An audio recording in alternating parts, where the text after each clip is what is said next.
Hey there, and welcome to our homeschooling journey. In today's video, I want to share all of our letter of the week activities as well as our other preschool weekly activities that we did with our 3.5-year-old. This was actually our third year doing letter of the week activities overall and our daughter's second year participating in them. It was also our first year that we didn't include our older son in the actual activities since he has moved beyond that stage academically.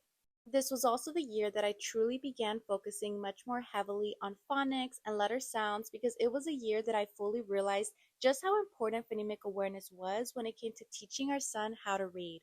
For the first 11 weeks of preschool, we focused on a letter of the week, a number of the week, a shape of the week, a color of the week, and two body parts every week.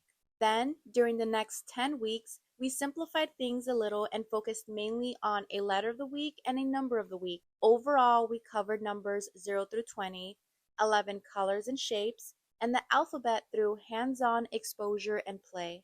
After we completed number 20, we mainly stuck with our letter of the week activities for the rest of the preschool year. You're also going to notice a variety of different layouts and setups throughout this video because we were constantly rearranging things and changing our homeschool space around as the year went on. And honestly, I think it's one of the beautiful things about homeschooling.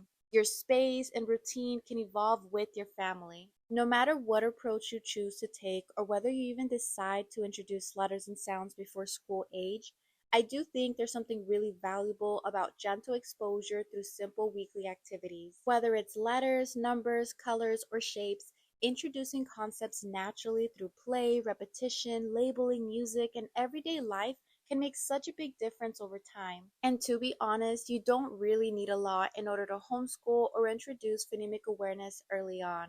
When it comes to colors and shapes, you can easily point things out around your home or while you're out on walks. When it comes to numbers, you can naturally introduce counting, quantities, and number vocabulary throughout the day by asking things like, do you want one apple or two? Or how many fingers am I holding up? And when it comes to letters and phonics, one of the biggest things that helped our daughter was simply emphasizing beginning sounds in everyday conversation. If we saw a dog, I would emphasize d, dog. If we saw a banana, I would say b, b, banana. Just constantly labeling and drawing attention to those beginning sounds helped her naturally connect letters to sounds over time. These little preschool years really do go by so quickly, and I'm so thankful for all these simple moments of learning together. Hopefully, some of our preschool setups were able to give you inspiration and spark a few ideas for your little learners at home. No matter what your homeschool style looks like, remember that learning can be simple, playful, and woven into your everyday life.